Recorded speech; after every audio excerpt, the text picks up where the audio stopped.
لقد کان لکم فی رسول اللہ اسوۃ حسنہ۔ ہر قسم کی تعریف اللہ رب العالمین کے لیے ہے اور بے انتہا درود و سلام نازل ہو سید المرسلین رحمت للعالمین جناب محمد الرسول اللہ صلی اللہ علیہ وسلم پر۔ پچھلے ہفتے جو بات آئی تھی وہ یہ کہ اللہ کے نبی علیہ الصلاۃ والسلام نے صحابہ کو ہجرت کرنے کی اجازت دے دی، لہذا بیشتر صحابہ نے ہجرت کر لی۔ ہجرت یعنی اللہ کی خاطر اپنے وطن کو چھوڑ دیا اور مدینہ منورہ چلے گئے۔ ہجرت کی راہ میں انہیں جو دشواریاں آئیں، انہیں جو رکاوٹیں آئیں، وہ چیز بھی واضح ہوئی کہ ہجرت بھی انہوں نے آسانی سے نہیں کری، بلکہ ان کو ہجرت کے راستے میں بڑی دقتیں آئیں۔ ایمان کی خاطر، اسلام کی خاطر، دین کی راہ میں انہوں نے بڑی قربانیاں پیش کی۔ تو بیشتر صحابہ ہجرت کر چکے تھے سوائے چند صحابہ کے، جن میں ایک تو حضرت ابوبکر صدیق رضی اللہ عنہ تھے۔ اللہ کے نبی علیہ الصلوۃ والسلام نے انہیں خود روک لیا تھا۔ ایک حضرت علی رضی اللہ عنہ، انہیں بھی روک رکھا تھا۔ حضرت ابوبکر صدیق رضی اللہ عنہ ہجرت کرنا چاہتے تھے، لیکن آپ علیہ الصلوۃ والسلام نے فرمایا کہ کچھ دن ٹھہر جاؤ، شاید مجھے بھی ہجرت کی اجازت مل جائے۔ تو اس طریقے سے حضرت ابوبکر صدیق باقی تھے، حضرت علی رضی اللہ عنہ باقی تھے۔ پیارے نبی علیہ الصلوۃ والسلام ابھی باقی رہ گئے تھے کہ اللہ رب العالمین کی طرف سے ہجرت کی اجازت مل جائے تو میں بھی ہجرت کروں۔ اسی طریقے سے پچھلے ہفتے یہ بھی بات آئی کہ مشرکین مکہ نے دار الندوہ میں، یعنی مکہ والوں کی جو پارلیمنٹ تھی، اس میں یہ قرارداد منظور کی، یہ بدبختانہ قرارداد منظور کی کہ محمد صلی اللہ علیہ وسلم کو جو ہے قتل کر دیا جائے، ان کا کام تمام کر دیا جائے، کیونکہ مسلمان جس طریقے سے مدینہ ہجرت کر رہے ہیں، وہاں پر اگر ان کو ایک وطن کی حیثیت سے مدینہ یثرب جو ہے مل گیا، ایک وطن کی حیثیت سے، اور اس سے ان کو طاقت مل گئی، تو پھر ہمارے لیے بڑی دشواری آ جائے گی، کیونکہ ہمارا جو ہے کاروبار کا، تجارت کا راستہ بھی وہی ہے، اور یعنی ہر اعتبار سے یثرب کا ہمارے موافق ہونا ضروری ہے، حمایت میں ہونا ضروری ہے۔ اور ظاہر ہے جب مسلمان اس کو اپنا وطن بنا لیں گے تو پھر وہ جگہ ہمارے لیے محفوظ نہیں رہے گی، ہمارے لیے سیف نہیں رہے گی۔ لہذا صحابہ تو ہجرت کر کے جا چکے تھے، اب انہوں نے ہنگامی اجلاس کیا مشرکین مکہ نے، اور یہ ارادہ کیا کہ حضرت محمد صلی اللہ علیہ وسلم کو جو ہے ان کا کام تمام کر دیا جائے، کیونکہ وہی مین ہے۔ جب انہی کا کام تمام کر دیا جائے گا تو باقی مسلمانوں کے بھی حوصلے پست ہو جائیں گے، ٹوٹ جائیں گے، اور وہ دین اسلام سے جو ہے پھر جائیں گے، وہ ڈگمگا جائیں گے۔ تو اس پر ان کا اتفاق ہو گیا، اور یہ اتفاق کر کے وہاں سے اپنے اپنے گھروں کو چلے گئے۔ جب اس پر ان کا اتفاق ہو گیا کہ نبی علیہ الصلوۃ والسلام کو شہید کرنا ہے، تو اللہ تعالیٰ نے حضرت جبرائیل کے ذریعے یہ خبر آپ علیہ الصلوۃ والسلام کے پاس بھجوائی۔ ساتھ ہی ساتھ ہجرت کی بھی اجازت اللہ تعالیٰ نے مرحمت فرمائی کہ بھئی اب وقت آ گیا ہے کہ اب آپ لوگ جو ہے وہ آپ ہجرت کر لیجئے۔ تو ہجرت کی بھی اجازت جو ہے مرحمت فرما دی۔ تو حضرت جبرائیل علیہ السلام پیارے نبی علیہ الصلوۃ والسلام کے پاس آئے، مشرکین مکہ کے ارادوں سے باخبر کیا کہ آپ کے تعلق سے یہ وہ ارادہ بنا چکے ہیں کہ سارے سردار مل کر اپنی اپنی قوم کے جو میل لوگ ہیں یک بارگی آپ پر حملہ کریں گے، اور قاتلانہ حملہ کریں گے، تاکہ آپ کو جو ہے اس دنیا سے ختم کر دیا جائے، اور یہ پودا جو ہے اسلام کا یہ ختم ہو جائے۔ تو ان تمام ارادوں سے باخبر کر دیا، اور ساتھ ہی کہا کہ اللہ تعالیٰ نے اب اجازت دی ہے، آپ بھی یہاں سے ہجرت کر جائیے، اور آپ بھی مدینہ منورہ تشریف لے جائیے۔ اب آپ کے لیے یہ جو ہے محفوظ جگہ مکہ جو ہے اب یہ محفوظ جگہ نہیں ہے۔ تو اللہ کے نبی علیہ الصلوۃ والسلام کو جب یہ اطلاع ملی تو اللہ کے نبی علیہ الصلوۃ والسلام خاص دوپہر کے وقت اپنے سب سے قریبی ساتھی حضرت ابوبکر صدیق رضی اللہ عنہ کے گھر گئے۔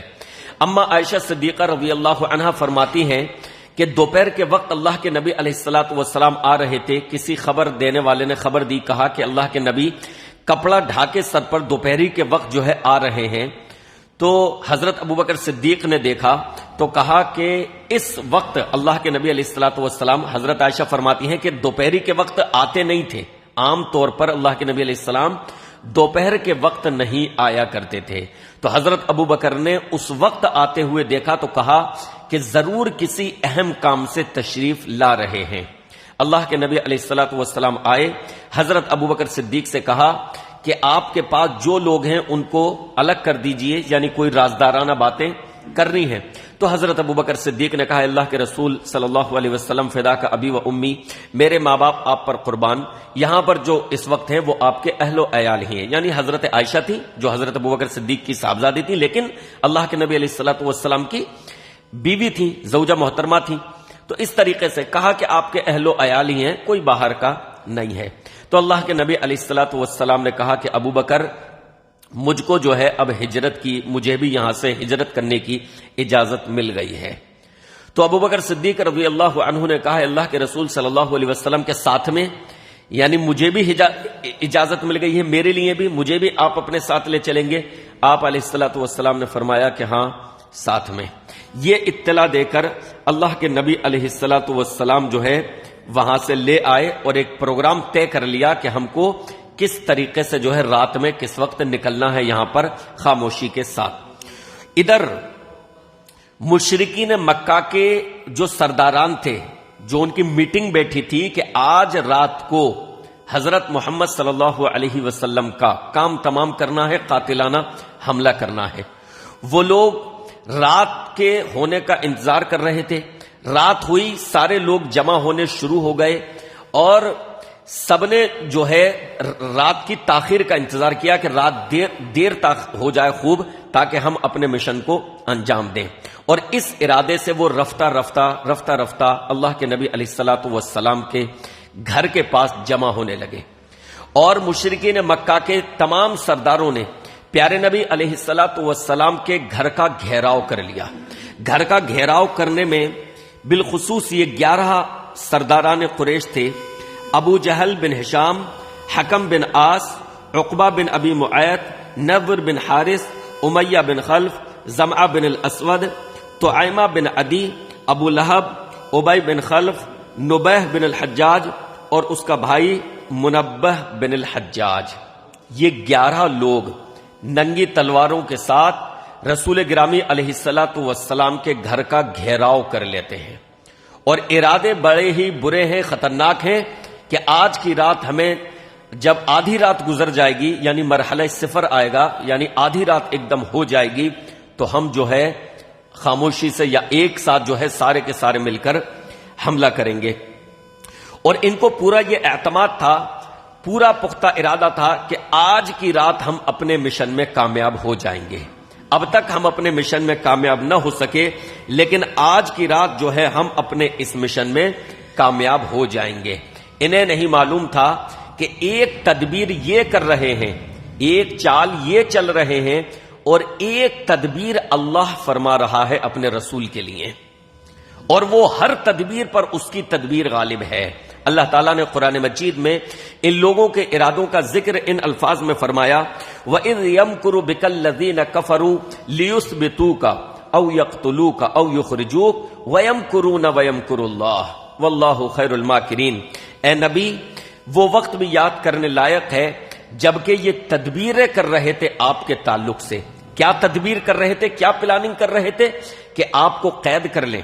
وہ جو میٹنگ ہوئی تھی دارالندوہ میں، پارلیمنٹ میں مشرکین مکہ کی، اس میں ایک یہ بھی آئی تھی نا کہ یا تو قید کر لو، تو یا تو قید کر لیں، یا بستی سے باہر نکال دیں، یا پھر آپ کو قتل کر ڈالیں۔ تو یہ 3 تدبیریں آئی تھیں، جس میں سے آخری تدبیر جو ہے اس پہ مہر لگی تھی کہ بھائی کام تمام کرنا ہے، قید نہیں کرنا ہے، باہر نہیں نکالنا ہے، اس میں ہمیں نقصان ہے، ایک ہی رات میں کام تمام کر دینا ہے تاکہ آگے کے لیے کوئی معاملہ نہ بچے۔ تو اللہ تعالیٰ نے ان الفاظ میں ان کی سازشوں کا ذکر کیا۔ رسول گرامی علیہ الصلوۃ والسلام اپنے گھر میں موجود ہیں، حضرت علی رضی اللہ عنہ بھی موجود ہیں، باہر مشرکین مکہ کے تمام بڑے بڑے سردار ننگی تلواروں کے ساتھ موجود ہیں۔ اللہ کے نبی علیہ الصلوۃ والسلام جس چارپائی پر، جس جگہ آرام فرمایا کرتے تھے جس بستر پر اللہ کے نبی علیہ الصلوۃ والسلام آرام فرمایا کرتے تھے، اللہ کے نبی علیہ الصلوۃ والسلام نے اس بستر کی طرف اشارہ کر کے حضرت علی سے کہا کہ علی، آج کی رات تمہیں اس بستر پر گزارنی ہے، اور اپنی چادر بھی دی۔ حضرمی چادر تھی جو یمن کے ایک علاقے کی بنی ہوئی تھی، اللہ کے نبی علیہ الصلوۃ والسلام کی خصوصی چادر، جس کو آپ اوڑھ کر آرام فرمایا کرتے تھے۔ آپ علیہ الصلوۃ والسلام نے اپنی چادر بھی دی کہ علی، یہ میری چادر اوڑھ کر تم آرام سے سو جاؤ، اور ساتھ میں یہ اعتماد بھی دلایا۔ وہ تو بہرحال صحابہ تھے، نبی کے لیے اپنی جانیں قربان کرنے کے لیے تیار تھے، لیکن نبی علیہ الصلوۃ والسلام نے یہ بھی یقین دلایا کہ یہ تمہیں کوئی نقصان نہ پہنچا سکیں گے، لیکن تمہیں اتنا کرنا ہے کہ بستر پر سو جاؤ اور یہ چادر اوڑھ کر تم سو جاؤ۔ اس کے حضرت علی رضی اللہ عنہ کو یہ حکم دے کر اللہ کے نبی علیہ الصلوۃ والسلام اپنے گھر سے باہر نکلتے ہیں۔ آپ علیہ الصلوۃ والسلام اپنے ہاتھ میں کنکریاں اٹھاتے ہیں، گھر سے نکلتے ہیں، کنکریاں اٹھاتے ہیں، یعنی مٹی جس میں کنکریاں تھیں، اور اس کو ان لوگوں کی طرف جتنے قتل کے ارادے سے کھڑے تھے سب کی طرف یوں کر کے اڑا دیتے ہیں، اور وہ خاک، وہ مٹی، وہ کنکریاں ان لوگوں کے سروں تک پہنچتی ہیں، اور کوئی ایسا نہ تھا جس کے سر تک نہ پہنچتی ہو، ہر ایک کے سر تک پہنچ جاتی ہیں۔ اس کے بعد اللہ کے نبی علیہ الصلوۃ والسلام وہاں سے آرام سے نکل جاتے ہیں۔ اللہ تعالیٰ ان کی نگاہوں کو باندھ دیتا ہے۔ پیارے نبی علیہ الصلوۃ والسلام ان کی نگاہوں کے سامنے سے نکل جاتے ہیں اور ان کو نظر نہیں آتے، ہے نا؟ پیچھے جو آیت آئی کہ یہ آپ کے تعلق سے تدبیریں کر رہے ہیں کہ آپ کو قتل کر دیں گے، اللہ بھی تدبیر کر رہا ہے۔ واللہ خیر الماکرین، اللہ سب سے بہترین تدبیر کرنے والا ہے، اس کی تدبیر سب پر غالب ہے۔ تو اللہ کے نبی علیہ الصلوۃ والسلام ان کے سامنے سے یوں نکل گئے اور ان کو پتہ بھی نہ چلا۔ جب پیارے نبی علیہ الصلوۃ والسلام وہاں سے نکل گئے، اب آگے کا واقعہ ہم بیان کریں گے، لیکن اس سے پہلے اب ان کا کیا ہوا؟ یہ لوگ وہاں انتظار کر رہے ہیں، انتظار کرتے رہے پوری رات۔ ادھر اللہ کے نبی علیہ الصلوۃ والسلام حضرت ابوبکر کے پاس جا کر وہاں سے بھی آگے روانہ ہو گئے۔ تو یہاں سے کسی ایسے شخص نے، جس کو یہ لوگ بھی نہیں جانتے تھے، خبر دی کہ کیا کر رہے ہو، کس کا انتظار کر رہے ہو؟ تو کہا کہ ہم محمد کا انتظار کر رہے ہیں صلی اللہ علیہ وسلم، ان کا آج کام تمام کرنا ہے۔ کہا کہ ارے تمہیں خبر نہیں ہوئی؟ وہ تمہاری نگاہوں کے سامنے سے چلے گئے اور اس نے تمہاری طرف خاک اڑائی ہے، کنکریاں اڑائی ہیں، وہ تمہارے سروں پر ہے۔ تو جب اس نے کہا تو فوراً ان لوگوں نے اپنے سر پر ہاتھ مارا تو سب کے سروں سے خاک گری، اور پھر انہوں نے دیکھا کہ کیا وہ چلے گئے؟ تو دیکھا تو بستر پر حضرت علی سو رہے تھے چادر اوڑھ کر۔ تو کہا کیوں جھوٹ بول رہے ہو؟ وہ تو سو رہے ہیں، وہ سو رہے ہیں ابھی۔ کہا کہ نہیں، وہ نہیں سو رہے، تم انتظار کر کے دیکھو۔ اس کے بعد کچھ انتظار کیا دیر رات کا۔ حضرت علی رضی اللہ عنہ جب بستر سے نمودار ہوئے تب ان لوگوں کو پتا چلا کہ واقعی محمد چلے گئے صلی اللہ علیہ وسلم، اور ہم ہاتھ ملتے رہ گئے۔ تو یہ لوگ ہاتھ ملتے رہ گئے۔ اللہ کے نبی علیہ الصلوۃ والسلام حضرت ابوبکر صدیق رضی اللہ عنہ کے پاس پہنچے اور حضرت ابوبکر صدیق رضی اللہ عنہ کو ساتھ لیا۔ تیز رفتار جو ان کی سواریاں تھیں، حضرت ابوبکر جو پہلے سے اب تیار کر رہے تھے وہ لیں، اور اس کے بعد وہاں سے روانہ ہوئے۔ اور وہاں سے روانہ ہو کر اللہ کے نبی علیہ الصلوۃ والسلام نے شروع میں جو راستہ اختیار کیا، جیسے ہر جگہ جانے کے راستے ہوتے ہیں نا، ایک تو ہوتا ہے فاسٹ روٹ کہ بھئی یہ صاف ستھرا راستہ، یہ جلدی پہنچائے گا۔ ایک وہ ہوتا ہے جو اس میں دشواریاں آتی ہیں، ایسا لگتا ہے یار یہ دیر سے پہنچائے گا، تو انسان کیا کرتا ہے؟ فاسٹ روٹ اپناتا ہے۔ گوگل بھی وہی بتاتا ہے نا فاسٹ روٹ، تو انسان کیا کرتا ہے؟ فاسٹ روٹ، کہ یار یہ صاف راستہ ہے، ادھر سے چلنا چاہیے۔ اللہ کے نبی علیہ السلام نے کیا کیا؟ جو فاسٹ روٹ تھا اس کو چھوڑ کر اس کے بالکل الٹا جانب چلے، جو راستہ پتھریلا تھا، کیونکہ اللہ کے نبی علیہ السلام کو معلوم تھا لوگ تعاقب کریں گے، لوگ پیچھے آئیں گے، تو کس راستے پر آئیں گے؟ اس راستے پر۔ ان کا خیال یہی ہوگا کہ ہم اس راستے پر گئے ہوں گے۔ تو یہ راستہ شمال کی طرف سے جاتا تھا، تو اللہ کے نبی علیہ السلام شمال کو چھوڑ کر اس کے بالکل الٹا جنوب کی طرف سے گئے، اور ادھر کو چل کر جو ہے اللہ کے نبی علیہ الصلوۃ والسلام، ایک پہاڑ تھا، ایک غار تھا، غار سور، وہاں تک پہنچے یہ دونوں، اور غار سور میں پناہ لی۔ غار سور میں بھی پہنچ کر حضرت ابوبکر صدیق رضی اللہ عنہ نے پہلے ہی کہا داخل ہونے سے پہلے کہ اللہ کے رسول صلی اللہ علیہ وسلم آپ پہلے مت داخل ہوئیے، پہلے میں داخل ہوں گا، تاکہ اگر اندر کوئی کیڑے بچھو مکوڑے ہوں، کوئی زہریلی چیز ہو تو مجھے نقصان پہنچائے، آپ کو نقصان نہ پہنچائے۔ تو حضرت ابوبکر صدیق رضی اللہ عنہ پہلے غار میں داخل ہوئے، اس کو صاف کیا، اس میں جو سوراخ تھے جس میں سے سانپ کے نکلنے کا، کسی زہریلی چیز کے نکلنے کا اندیشہ تھا، اپنا کپڑا پھاڑا اور ان کو جو ہے بند کیا۔ تو تمام سوراخ بند ہو گئے، 2 سوراخ رہ گئے تھے۔ تو حضرت ابوبکر صدیق رضی اللہ عنہ نے ان پر اپنے دونوں پیر رکھ دیے اور پھر آواز دی، اللہ کے رسول صلی اللہ علیہ وسلم اندر تشریف لے آئیں۔ پیارے نبی علیہ الصلوۃ والسلام اندر تشریف لائے۔ حضرت ابوبکر صدیق رضی اللہ عنہ نے اپنے زانوں پیش کر دیے، گود پیش کر دی کہ اللہ کے رسول آپ آرام فرمائیں، بہت تھک چکے ہیں، رات میں ہم گھر سے روانہ ہوئے ہیں، آپ آرام فرمائیں۔ اللہ کے نبی علیہ الصلوۃ والسلام آرام فرمانے لگے۔ ان سوراخوں میں سے کسی سوراخ میں سے ایک زہریلی چیز نکلی، کوئی سانپ وغیرہ یا بچھو، اور اس نے سیدنا ابوبکر صدیق رضی اللہ عنہ کے پاؤں میں ڈس لیا۔ حضرت ابوبکر صدیق رضی اللہ عنہ کو تکلیف ہوئی اس کے ڈسنے سے، لیکن صرف اس وجہ سے کہ رسول اللہ صلی اللہ علیہ وسلم کے آرام میں خلل نہ ہو۔ حضرت ابوبکر صدیق رضی اللہ عنہ جنبش نہیں کرتے، ہلتے نہیں کہ کہیں آرام میں خلل نہ ہو جائے، لیکن کیونکہ تکلیف بڑھی تو شدت تکلیف کی وجہ سے حضرت ابوبکر صدیق کی آنکھوں سے آنسو ٹپکے، اور آنسو ٹپکے تو جناب محمد الرسول اللہ صلی اللہ علیہ وسلم کے رخسار مبارک پر گرے۔ اللہ کے نبی علیہ الصلوۃ والسلام کی آنکھ کھلی، کہا ابوبکر کیا ہوا؟ کہا اللہ کے رسول صلی اللہ علیہ وسلم میرے ماں باپ آپ پر قربان ہو، مجھے کسی زہریلی چیز نے جو ہے ڈس لیا ہے۔ تو اللہ کے نبی علیہ الصلوۃ والسلام نے اپنا لعاب مبارک تھوک جو ہے حضرت ابوبکر صدیق کے اس زخم پر لگا دیا، تو حضرت ابوبکر صدیق رضی اللہ عنہ بفضل اللہ تعالی ٹھیک ہو گئے، شفا یابی مل گئی۔ اللہ کے نبی نے اپنا لعاب لگایا تو اس سے جو ہے شفا یابی حضرت ابوبکر صدیق رضی اللہ عنہ کو مل گئی۔ بعد میں وفات کے وقت پھر اس زہر نے پریشان کیا، جیسا کہ اللہ کے نبی علیہ الصلوۃ والسلام کو ایک یہودیہ نے زہر دے دیا تھا کھانے میں ملا کر، تو اللہ کے نبی علیہ الصلوۃ والسلام ٹھیک ہو گئے تھے، لیکن وفات کے وقت تک اس زہر نے پریشان کیا، بلکہ وفات کے وقت بہت تکلیف ہوئی۔ تو حضرت ابوبکر صدیق رضی اللہ عنہ کا یہ زخم بھی جو ہے وفات کے وقت پھر سے پھوٹ پڑا تھا، لیکن بہرحال اس موقع پر جو ہے پیارے نبی علیہ الصلوۃ والسلام کے لعاب مبارک سے شفا مل گئی۔ ادھر یہ معاملہ ہوا، ادھر ان لوگوں کو، مکہ والوں کو جب یہ پتا چلا کہ ہم جنہیں چاہتے تھے وہ تو جا چکے، تو انہوں نے سب سے پہلی اپنی بھڑاس نکالی حضرت علی پر۔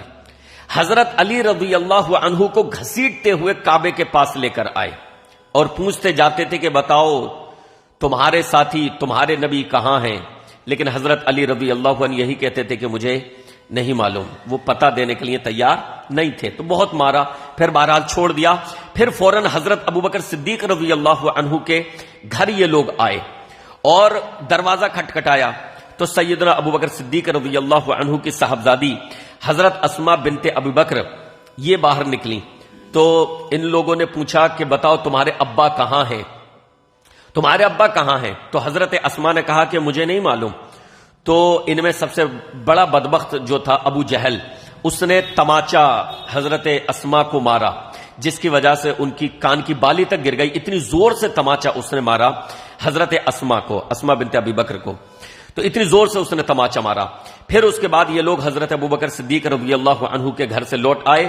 صبح کو فوراً انہوں نے ہنگامی میٹنگ بٹھائی پھر سے کہ اب کیا کیا جائے، ہمارے شکار ہمارے ہاتھ سے نکل گئے ہیں، ہم اپنے مشن میں کامیاب نہ ہو سکے، اب کیا کیا جائے۔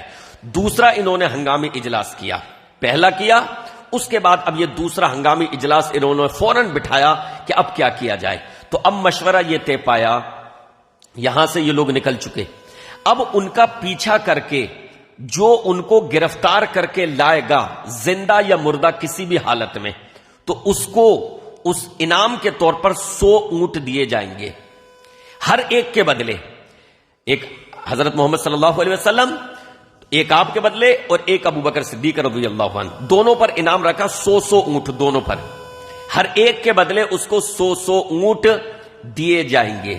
تو یہ سننا تھا کہ سارے کے سارے جاسوس، سارے کے سارے خبری جو ہے سرگرم ہو گئے پتہ لگانے کے لیے اور ان لوگوں کو تلاش کرنے کے لیے اور ان لوگوں کا پیچھا کرنے کے لیے لوگوں نے اپنی اپنی تیز رفتار سواریاں پکڑی، اور کوئی اس راہ جو اصل راستہ تھا مدینے کا اس راستے پر جا کر پیچھا کرتا ہے، کوئی اس راستے پر آ کر پیچھا کرتا ہے، حتیٰ کہ لوگ غار کے جس غار میں پناہ لیے ہوئے تھے اللہ کے نبی علیہ الصلوۃ والسلام اس غار کے بالکل منہ تک پہنچ گئے، اس غار کے بالکل منہ تک پہنچ گئے۔ حضرت ابوبکر صدیق رضی اللہ عنہ نے دیکھا، حضرت ابوبکر صدیق رضی اللہ عنہ نے دیکھا کہ بالکل ہمارے قریب آ گئے ہیں، غار کے بالکل منہ پر ہیں، ان لوگوں کے قدم جو ہیں نظر آ رہے ہیں، دکھ رہے ہیں۔ تو حضرت ابوبکر صدیق رضی اللہ عنہ نے کہا کہ اللہ کے رسول صلی اللہ علیہ وسلم یہ ہمارے اتنے قریب ہیں، بلکہ بعض جگہ آتا ہے کہ وہاں مکڑی کا جالا وغیرہ سا لگا ہوا تھا اللہ کے حکم سے، کہ جس کی وجہ سے لوگوں نے یہ خیال کیا کہ اندر تو کوئی نہیں ہوگا، لیکن بہرحال ان کے پاؤں نظر آ رہے تھے۔ تو حضرت ابوبکر دیکھ رہے تھے بالکل اتنا قریب، تو کہا کہ اللہ کے رسول صلی اللہ علیہ وسلم دشمن اتنا قریب آ گیا ہے غار کے کہ اگر یہ اپنے پاؤں کے نیچے دیکھ لیں، اپنے پاؤں کو دیکھ لیں تو ہمیں دیکھ لیں گے۔ تو اللہ کے نبی علیہ الصلوۃ والسلام نے تسلی دی، کہا ابوبکر تمہارا کیا خیال ہے ان دو کے بارے میں جن کا تیسرا اللہ ہے؟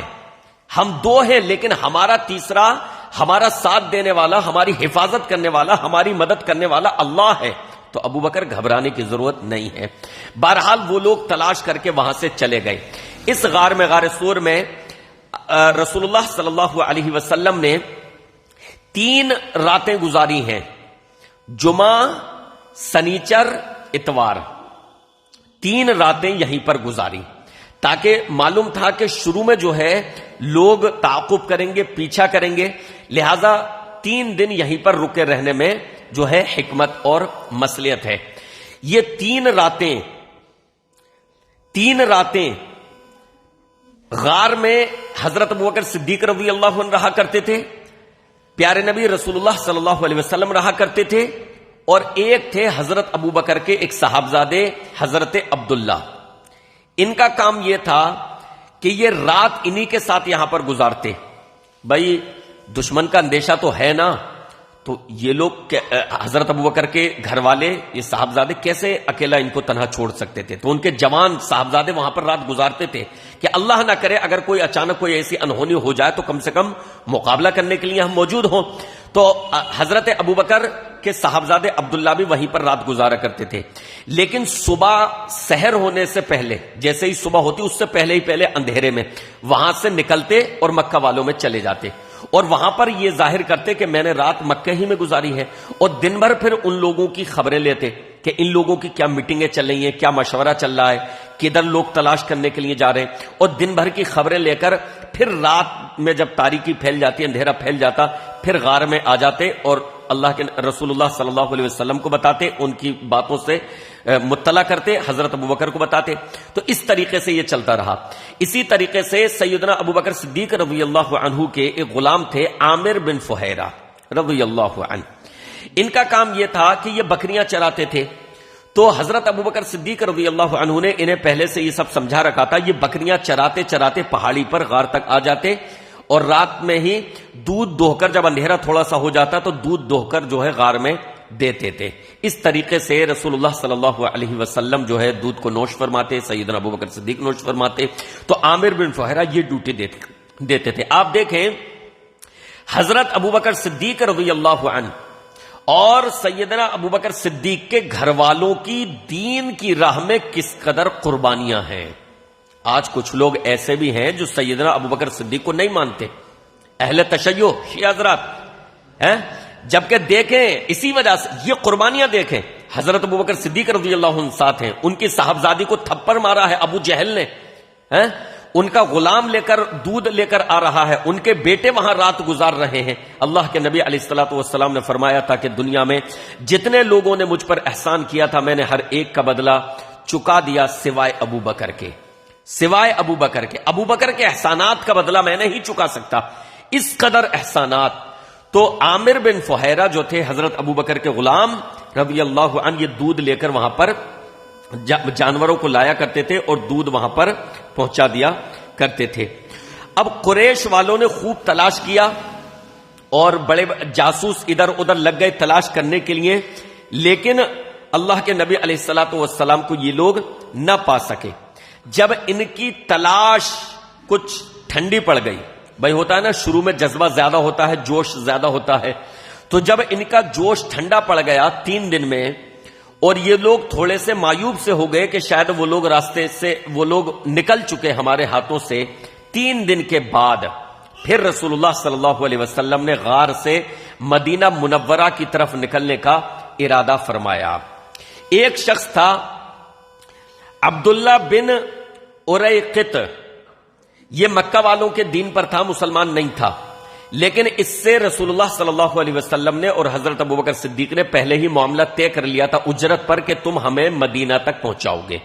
یہ شخص جو تھا عبداللہ بن اریقط، یہ راستوں کا ماہر تھا، صحراؤں کا ماہر تھا، تو یہ جانتا تھا کون سا راستہ کہاں جاتا ہے۔ پہلے کے زمانے میں گوگل وغیرہ تو یہ سب ہوتے نہیں تھے، تو لوگ جو ہے اپنے حساب سے قافلوں کے ساتھ سفر کرتے تھے، انہی میں کچھ راستوں کے ماہر بھی ہوا کرتے تھے۔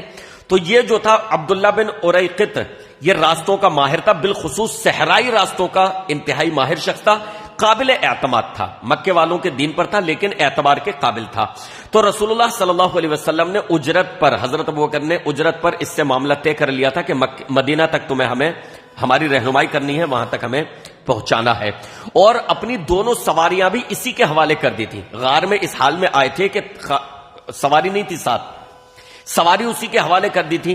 تو 3 دن کے بعد یہ دونوں سواریاں لے کر آ گیا۔ حضرت ابوبکر صدیق رضی اللہ عنہ کی دونوں سواری تھیں۔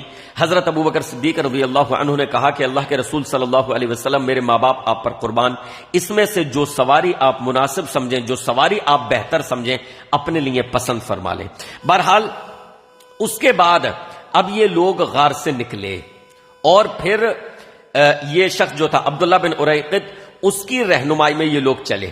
اس نے یہ دیکھا کہ میں کون سے راستے سے محفوظ طریقے سے پہنچا سکتا ہوں، تو اس نے ساحلی راستہ پکڑا، یعنی ساحل کے پاس پاس سے پہاڑوں کی ایک دم جڑ میں سے جو راستہ جہاں سائے کے تلے سے جاتا ہے، وہ راستہ اس طرح پکڑا، یعنی ایسا راستہ پکڑا جہاں سے عام طور پر لوگ سفر نہیں کرتے تھے، کچھ لوگ جاتے تھے لیکن عام راستہ وہ بہت زیادہ نہیں تھا۔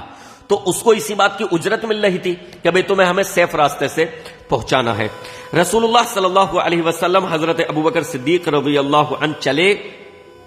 اس کے بعد ادھر مکے والوں نے جو اعلان کیا ہوا ہے، ایک شخص نے ان لوگوں کو دیکھ لیا، حالانکہ ان کا طریقہ یہ تھا کہ حضرت ابوبکر صدیق رضی اللہ عنہ ایک سواری پر ساتھ تھے، رسول اللہ صلی اللہ علیہ وسلم کے ساتھ، تو اس طریقے سے بیٹھے ہوئے تھے، ایک پر وہ ہو گیا، ایک اس نے لے لی، اور ایک پر یہ دونوں سوار تھے۔ تو حضرت ابوبکر صدیق پیچھے تھے اور رسول اللہ صلی اللہ علیہ وسلم آگے۔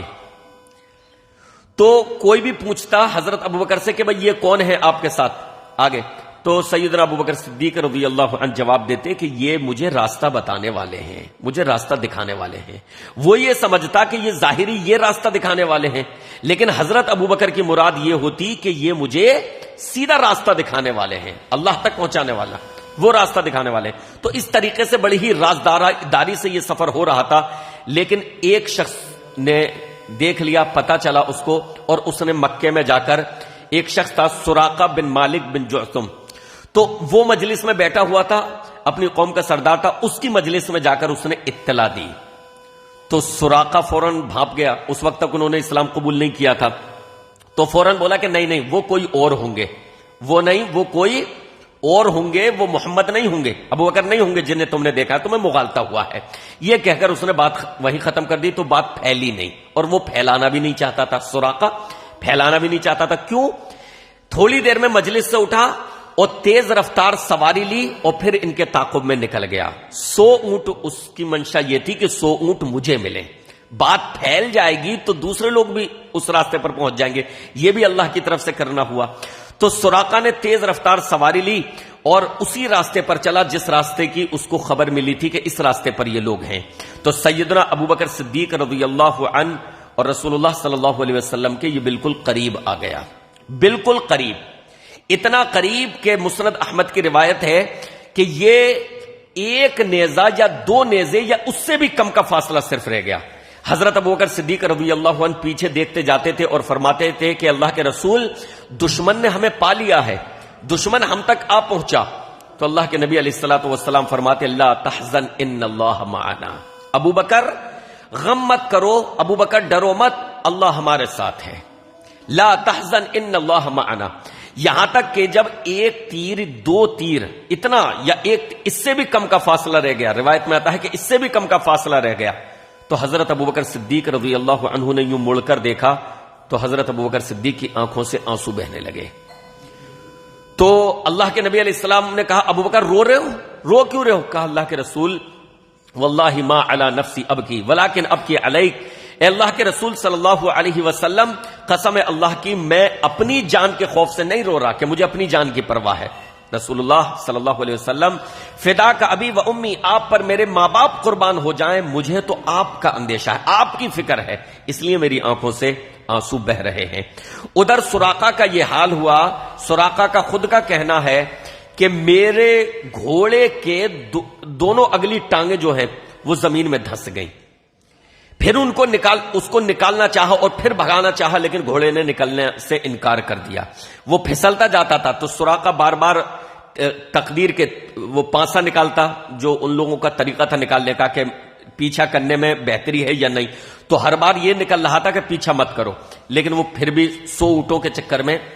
لیکن جب گھوڑے کی 2 ٹانگیں اندر دھس گئیں تو اس نے کہا کہ اللہ کے رسول دعا کر دیجئے کہ میں یہاں سے عافیت سے نکل کے جاؤں. پیارے نبی علیہ الصلوۃ والسلام نے دعا فرمائی اور وہ عافیت سے وہاں سے نکل گیا. پھر بہرحال وہ وہاں سے رسول اللہ صلی اللہ علیہ وسلم کا ہو کر واپس ہوا، اس نے اسلام قبول کر لیا، اور واپسی میں وہاں پہنچ کر سب سے یہی کہا کہ پھر کوئی نہیں ہے اس راستے پر کوئی نہیں ہے. تو اس طریقے سے رسول اللہ صلی اللہ علیہ وسلم اور حضرت ابوبکر صدیق رضی اللہ عنہ کا یہ سفر جو ہے آگے تک جاری رہا.